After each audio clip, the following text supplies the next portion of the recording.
नमस्कार। The wire में आपका स्वागत है। मैं हूं शरद प्रधान और लखनऊ सेंट्रल में आज हम बात करेंगे उत्तर प्रदेश में जो बन रहे हैं एक्सप्रेसवेज। बड़ी तेज रफ्तार बताई जा रही है कि तेज रफ्तार से बन रहे हैं और यूपी की इकोनॉमी इस पे इतनी तेज रफ्तार से दौड़ेगी कि बहुत जल्दी $1 ट्रिलियन की इकोनॉमी हो जाएगी। ये सरकार का दावा है। और साथ ही साथ ये जानना लेकिन बहुत जरूरी है कि क्या ये जो एक्सप्रेसवेज की कतार लग रही है इसके पीछे कितना है भ्रष्टाचार। असलियत यही है। देखिए, उत्तर प्रदेश में कंस्ट्रक्शन एक्टिविटी एक ऐसी है जो पिछली कई सरकारों से एक बहुत बड़ा जरिया बन चुकी है आमदनी का। आमदनी कौन सी? ये स्टेट की आमदनी नहीं, ये व्यक्तिगत लोगों की आमदनी की बात कर रहा हूं मैं। यानी कि चोरी और रिश्वतखोरी। विकास होने में बहुत जरूरी है एक्सप्रेसवे बनना, बड़ी अच्छी बात है। कोई भी प्रदेश में अगर एक्सप्रेसवेज बने तो विकास की गति सुधरती है। लेकिन अगर इन एक्सप्रेसवेज को बना दिया जाए जरिया अपनी दौलत बढ़ाने का, अपनी तिजोरियां भरने का, तो फिर तो ये नाजायज बात है ही। और ऐसा ही कुछ होता हुआ यहां नजर आ रहा है। अभी आपने हाल में खबर सुनी होगी कि जो उत्तर प्रदेश में जो लेटेस्ट एक एक्सप्रेसवे बना है, बुंदेलखंड एक्सप्रेसवे, 290 किलोमीटर का, जो बुंदेलखंड जो बड़ी बैकवर्ड रीजन है उत्तर प्रदेश की, उसको कनेक्ट करेगा दिल्ली से। 290 किलोमीटर इसलिए है क्योंकि वो जाकर के कहीं इटावा में ये जो एग्जिस्टिंग एक्सप्रेसवे है जो लखनऊ से आगरा और आगरा से दिल्ली जाता है, उसमें वो इटावा के पास जुड़ेगा। तो टोटल लेंथ उसकी 290 किलोमीटर है। लेकिन उसका उद्घाटन प्रधानमंत्री नरेंद्र मोदी ने किया और उद्घाटन करने के 5वें या 6ठे दिन उसमें एक जगह बड़ा सा एरिया धंस गया। शाम का वक्त था, एरिया धंस गया, करीब 1-1.5 फुट नीचे धंस गया। बारिश हो रही थी और उसमें आने वाले कुछ लोग बड़ी बुरी तरह से उसमें उनकी गाड़ियां गिरी, लेकिन बच गए, जान बच गई। तो उनमें से 1-2 लोग ऐसे थे जिन्होंने बाकायदा बताया कि किस तरीके से आ रहे थे और सडनली बगैर कुछ पता ही लगा। एक एक्सप्रेसवे में आदमी अमूमन हाई स्पीड पे चलता है और खट से गाड़ी गिरी, लेकिन वो उनकी जान बच गई। लेकिन ये उनमें से एक व्यक्ति ऐसे थे जिन्होंने रात भर खड़े होकर सड़क पे लोगों को रोका और मन आगाह किया कि आगे मत जाओ, क्योंकि ये खतरा है, इसमें गिर गए अगर आप। ये कोई शहर की सड़क तो है नहीं कि धंस गई, बारिश आ गई, धंस गई, कोई बात नहीं, फिर ठीक कर दी जाएगी।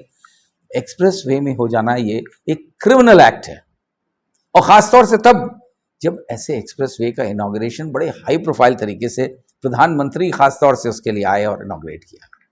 इससे पहले योगी आदित्यनाथ ने प्रधानमंत्री को पूर्वांचल एक्सप्रेसवे का भी इनॉग्रेशन के लिए बुलाया था।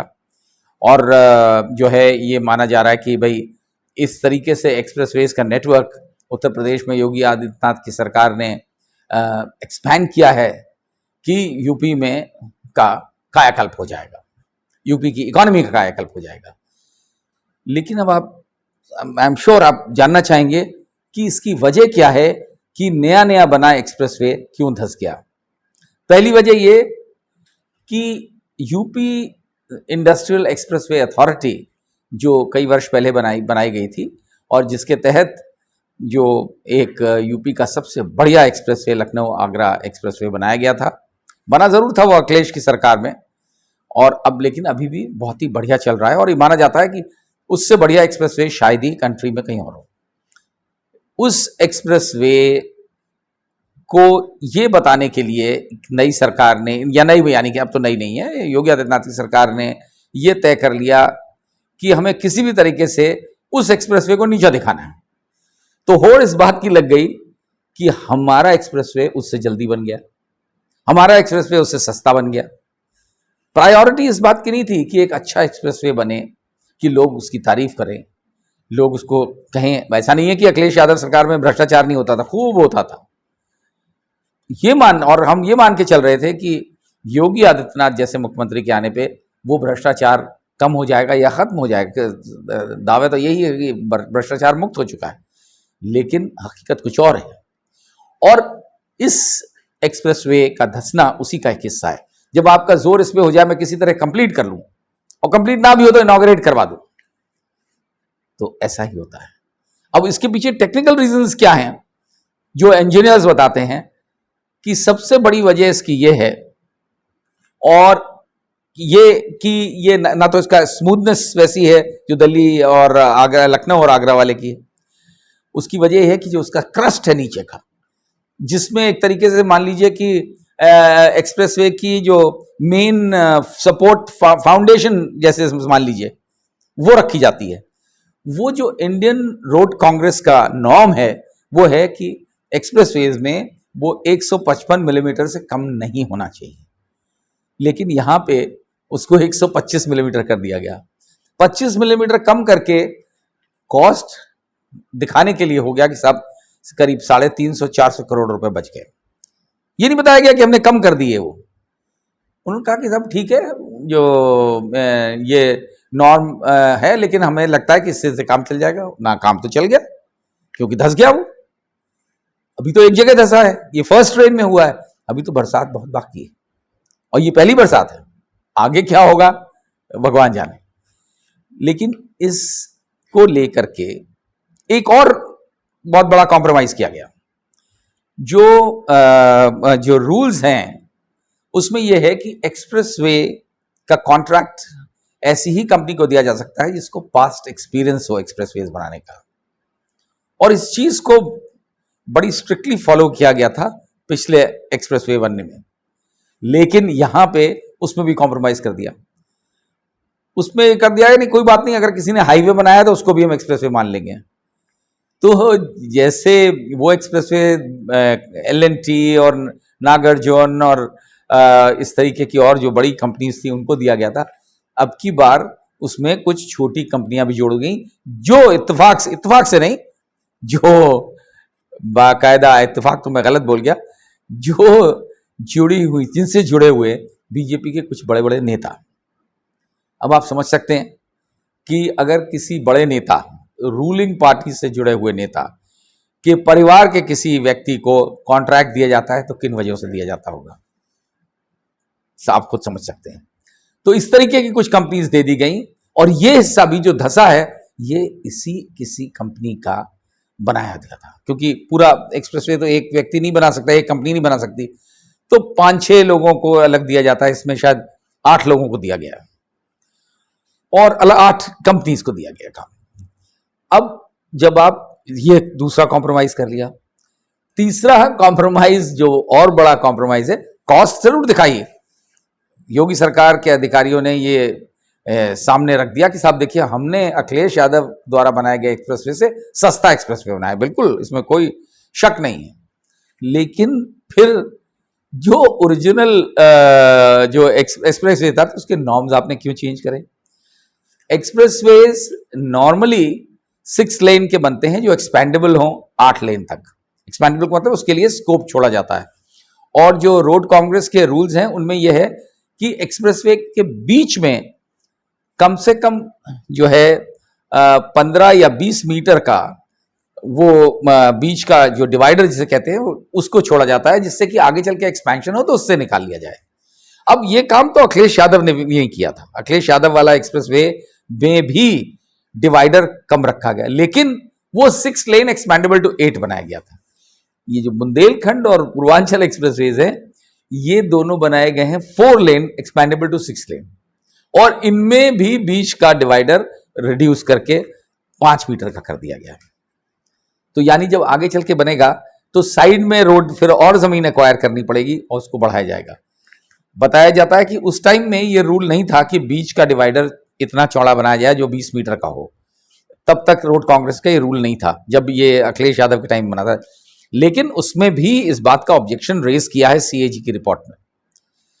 अब की जब उसमें ऑब्जेक्शन रेज हो चुका है, तो आज की डेट में आप बना रहे हैं तो कम से कम आपको नहीं करना चाहिए था। लेकिन उद्देश्य तो यह है कि दिखाना है कि साहब हमने अखिलेश यादव की सरकार से सस्ता एक्सप्रेसवे बना लिया, तो कोई बात नहीं, थोड़ा कॉम्प्रोमाइज कर लेते हैं। आप क्वालिटी में कॉम्प्रोमाइज करेंगे, क्वांटिटी में कॉम्प्रोमाइज करेंगे, और फिर कहेंगे साहब देखिए हमने तो इतने ज़बरदस्त एक्सप्रेसवेज और इतने सारे एक्सप्रेसवेज बना दिए कि उत्तर प्रदेश का कायाकल्प होने जा रहा है। एक चीज़ मैं आपको बता दूं, ये क्लेम अखिलेश यादव सरकार ने भी बड़े जोरों शोरों से किया था जब ये एक्सप्रेसवे बनाया था, और उससे पहले मायावती ने एक एक्सप्रेसवे बनाया था दिल्ली से आगरा तक का, नोएडा से आगरा तक का।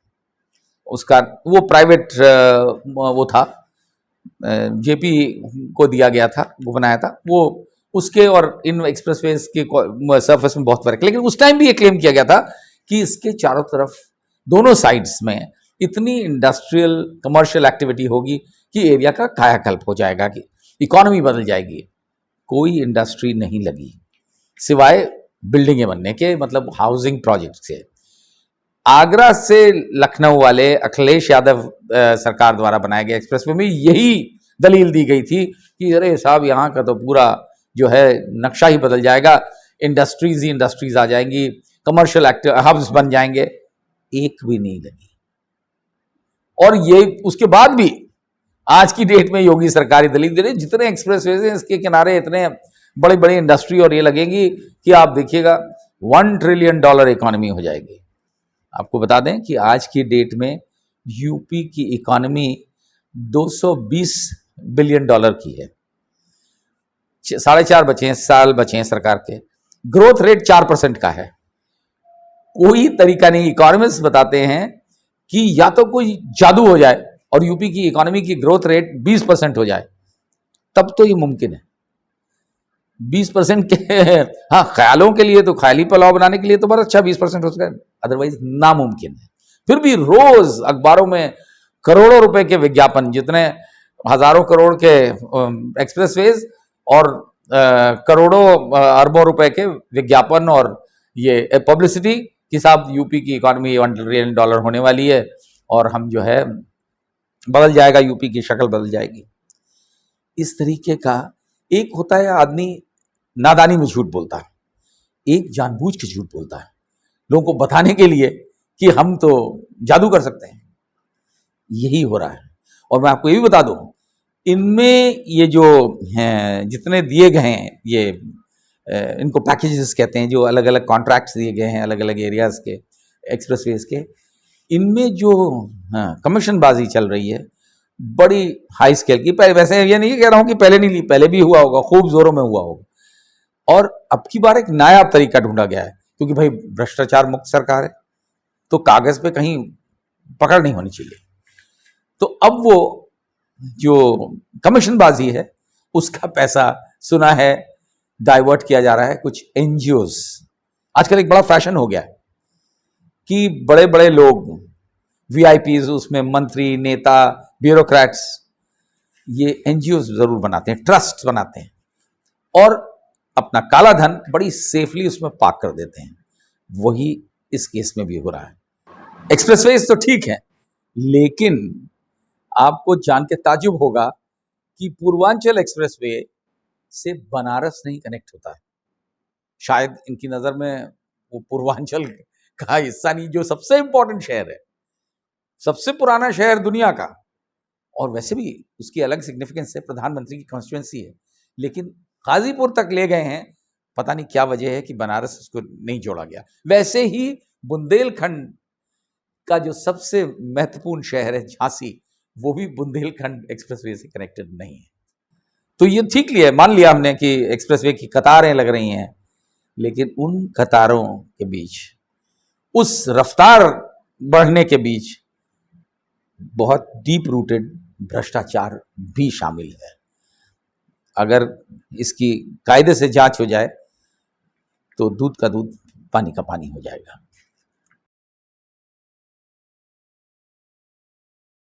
द वायर के और वीडियोस देखने के लिए सब्सक्राइब करें और बेल आइकन पर क्लिक करें। स्वतंत्र पत्रकारिता की आर्थिक मदद करने के लिए डिस्क्रिप्शन में दिए गए लिंक पर जाएं और अपनी राशि चुनें।